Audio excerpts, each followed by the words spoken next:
नमस्कार सभी को, आप सभी को स्वागत है मेरे YouTube channel Murmu competitive world grid में। दोस्तों, आज का टॉपिक हम जो पढ़ाने जा रहे हैं, जो बताने जा रहे हैं, हड़प्पा सभ्यता का टॉपिक है, जीएस क्लास के है। और अगर आप मेरे YouTube channel Murmu competitive world grid को आप सब्सक्राइब नहीं किए हैं तो कर ले, बेल आइकन दबाएं और जिससे आपको नए नए वीडियो का नोटिफिकेशन मिलेगा। आज की नोट में आज जो हम बताने जा रहे हैं कॉम्पिटिटिव पॉइंट ऑफ व्यू से बहुत ही इंपॉर्टेंस है। आज इस वीडियो पे आप लास्ट तक बने रहे और बिना विलंब किए मैं आपको बताने जा रहा हूं। आपके स्क्रीन में ऑलरेडी आपका YouTube channel Murmu competitive world grid को लिखा जा चुका है, जिसे आज का जो टॉपिक है हड़प्पा सभ्यता से रिलेटेड है। हड़प्पा सभ्यता से रिलेटेड है दोस्तों, ठीक है। तो चलिए बिना विलंब किए मैं चैप्टर की ओर आपको लेकर चलता हूं। हड़प्पा सभ्यता क्या है और इसका खोज कब किया, किसने खोज किया, यहां से क्या क्या चीजें हम लोगों को प्राप्त हुई, इसके बारे में आज हम चर्चा करेंगे, ठीक है दोस्तों। आज से लगभग 5000 वर्ष पहले की बात है, आज से लगभग 5000 वर्ष पहले की बात है। सिंधु घाटी के किनारे, वहां सिंधु घाटी के किनारे या तट पर किनारे जो सभ्यता का प्राप्त हुआ उसे हम लोग कहते हैं हड़प्पा सभ्यता। या तो आप सिंधु घाटी सभ्यता भी कह सकते हैं। सिंधु घाटी सभ्यता के नाम से भी आप पुकार सकते हैं या जान सकते हैं, या तो हड़प्पा सभ्यता के नाम से भी जाना जा सकता है। हड़प्पा सभ्यता के नाम से इसलिए हम लोग जानेंगे क्योंकि ये हड़प्पा नगर में प्राप्त हुई थी। कहां पे? ये हड़प्पा नगर में प्राप्त हुई थी, ठीक है। यहाँ का जो सभ्यता जो है वो सभ्यता आपका त्रिभुजाकार था, ठीक है, त्रिभुज की तरह था, ठीक है, जिसकी लंबाई चौड़ाई अगर आपको ज्ञात हो तो लंबाई आपका जो उत्तर से दक्षिण अगर हम देखें उत्तर से दक्षिण, तो आपका ये दक्षिण में आपका क्या है? देमाबाद, ठीक है। देमाबाद कहाँ है? महाराष्ट्र में। देमाबाद आपका कहाँ है? महाराष्ट्र में है, ठीक है। और उत्तर में आपका क्या है? मांडा, ठीक है। मांडा कहाँ है?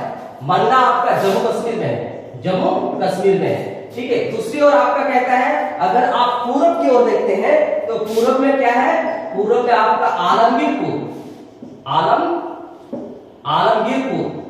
ठीक है। आलमगीरपुर आपका दिया हुआ है। ये आलमगीरपुर है कहां? यह है उत्तर प्रदेश में दोस्तों।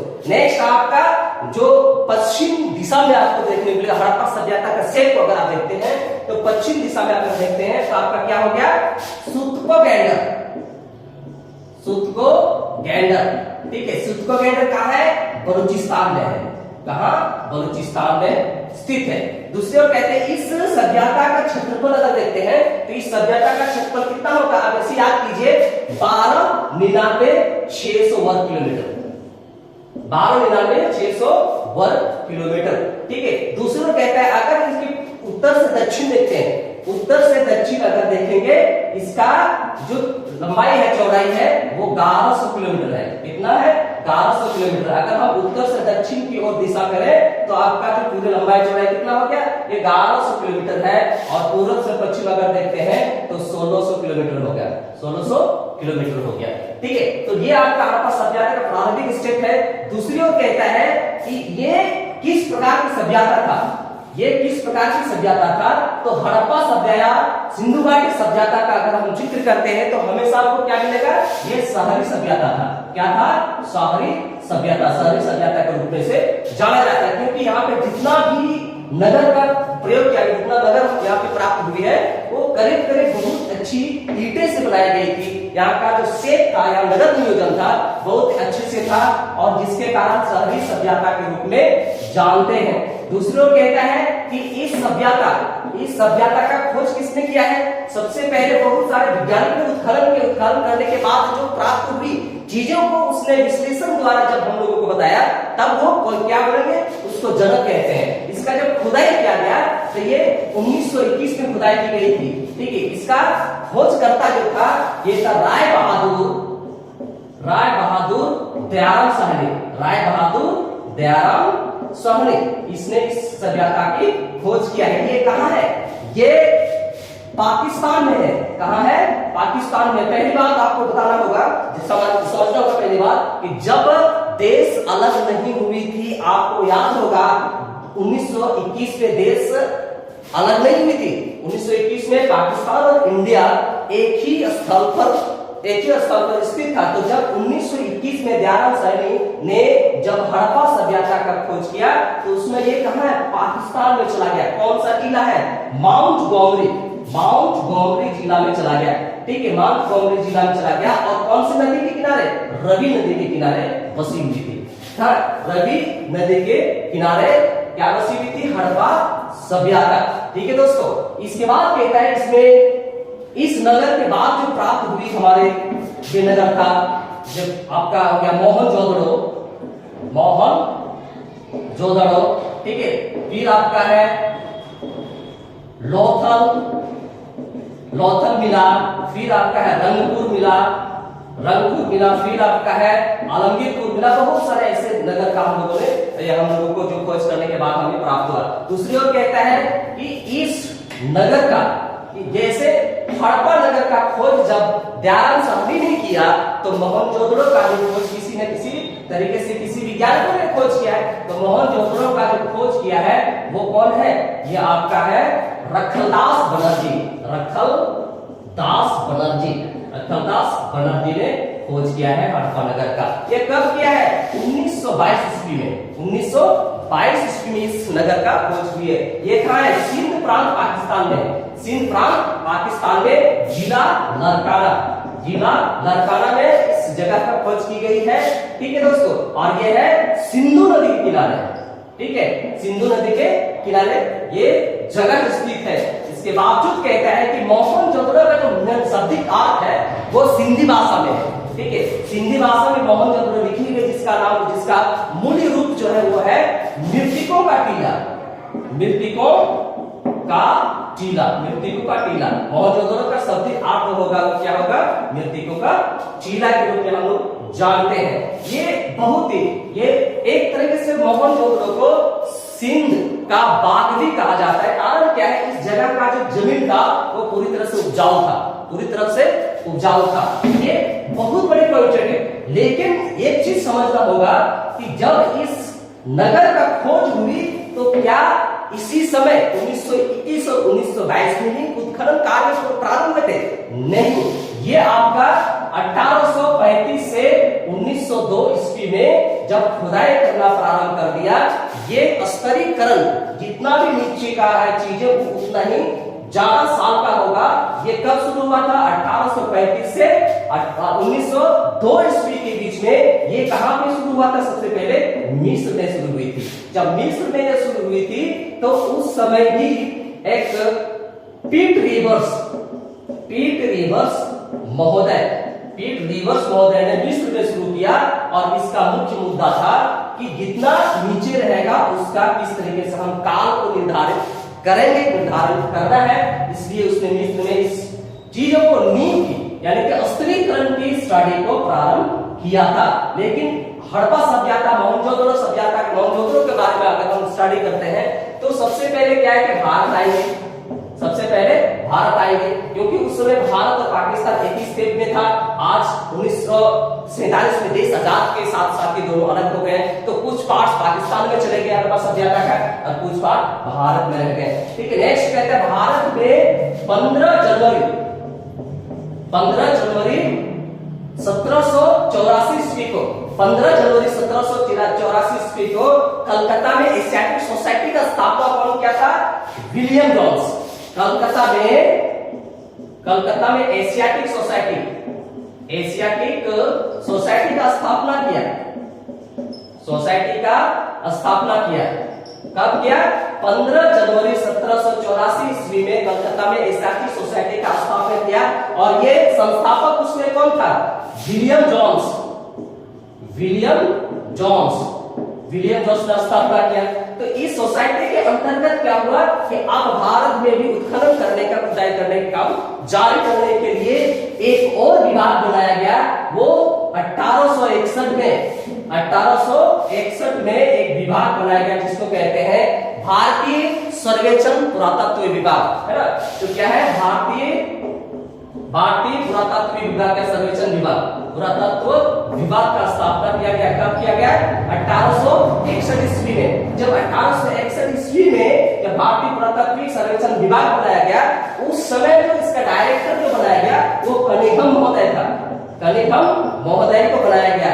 दूसरे लोग कहते हैं कि इसके बाद 1872 ईस्वी में पूरी भारत ने सर्वेक्षण कार्य को सौंप दिया गया। किसको सौंपा? भारतीय पुरातात्विक विभाग को सौंप दिया। और 1872 ईस्वी में पूरी तरह से पूरा प्रदेश में, पूरा भारत के बीच में वो क्या खोदाई करना प्रारंभ कर दिया गया। खोदाई करना जब प्रारंभ कर दिया गया, लेकिन क्या होता है कि आगे चलते चलते बहुत सारे लोग यहाँ पे बहुत सारी चीजों को प्राप्त किया है। जब 1902 ईस्वी में, ठीक है, कौन कहते हैं, मार्शल यानी कि जॉन मार्शल जब इस विभाग का जो अध्यक्ष बनता है, डायरेक्टर बनता है, उसी समय 1921 में खोज होती है हड़प्पा सभ्यता या हड़प्पा नगर की खोज होती है। इसीलिए इस नगर को खोज के दरमियान 1924 ईस्वी में क्या करता है, 1924 ईस्वी में मार्शल ने क्या करता है, पूरे विश्व के समक्ष ये घोषणा करता है कि भारत में भी विश्व के 4 सभ्यताओं में से भारत में भी एक महान सभ्यता है, जिनको हम लोग कहते हैं सिंधु घाटी सभ्यता यानी हड़प्पा सभ्यता। कब घोषणा किया था? 1924 में। जब 1921 में जब दयानंद सरनी ने खोज की इस नगर का, तो इसने कब किया? 1924 में इस सभ्यता का घोषणा किया। लेकिन इससे पहले 1873 में भी भारत के कई जगहों से कनिंघम महोदय को भी कुछ साक्ष्य प्रमाण मिले थे, लेकिन इसने सिद्ध नहीं कर पाया। 1912 ईस्वी में फ्लिट महोदय को भी मिला था, लेकिन इसने भी सिद्ध नहीं कर पाया। लेकिन 1921 में बौहर यानी कि बौहर को खोज के द्वारा दयानंद सरनी ने यह सिद्ध कर दिया कि भारतीय पुरातात्विक विभाग के दरमियान यहाँ पे एक नगर है जिसको हम लोग कहते हैं हड़प्पा नगर, हड़प्पा सभ्यता। ये खोज की गई और उसने सीधा अपना कर दिया। ठीक है, नेक्स्ट देखते हैं इस कहानी का खोज शुरू होती है जब 1826 ईस्वी में चार्ल्स मेसन ने यह तय किया, चार्ल्स मेसन ने जब अपनी किताब में जिक्र किया कि हड़प्पा का टीले भी यहाँ पे है। क्या है? हड़प्पा टीले का जिक्र किया है। कौन? चार्ल्स मेसन अपने बुक्स में हड़प्पा टीले का जिक्र किया है। इसके बाद 1856 में 2 अंग्रेज अधिकारी थे, विलियम ब्राटन एंड जॉन ब्राटन। कौन? विलियम ब्राटन एंड जॉन ब्राटन, ये 2 अंग्रेज अधिकारी थे। जब रेल लाइन बिछाई जा रही थी भारत के भीतर 1856 में, तो उस समय कराची से लाहौर तक जब खुदाई चल रही थी, कहां से? कराची से लाहौर तक जब खुदाई चल रही थी, उस समय उन दोनों को भी भारत में यानी कि इस जगह का पुरातात्विक चीजें या प्रमाण प्राप्त हुई थी। इसके जरिए भी हम लोग बहुत सारी चीजों को खोज कर सकते हैं। तो पुरातात्विक चीज में हम लोगों को क्या क्या मिलता है?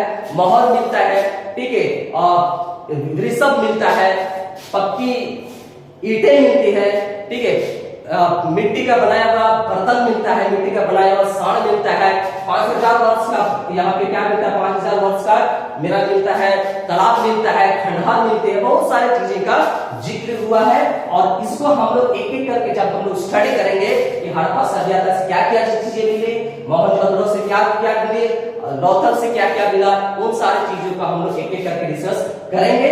तो आज की सेशन में बस आज के परिचय में आपको बता दिया कि हड़प्पा सभ्यता का प्रारंभ कैसे हुआ, कैसे लोगों ने सभ्यता का खोज किए और कौन कौन से नगर खोज किए, इसके बारे में हम लोग से डिटेल से चर्चा करेंगे। इन्हीं शब्दों के सबका अपने वाले को विराम देता हूँ। फिर से एक बार मैं आपको स्वागत है मेरे YouTube channel Murmu competitive world greedy में। सब्सक्राइब कीजिए, शेयर कीजिए, बेल आइकन को दबाइए जिससे आपको नए नए वीडियो का नोटिफिकेशन मिलेगा।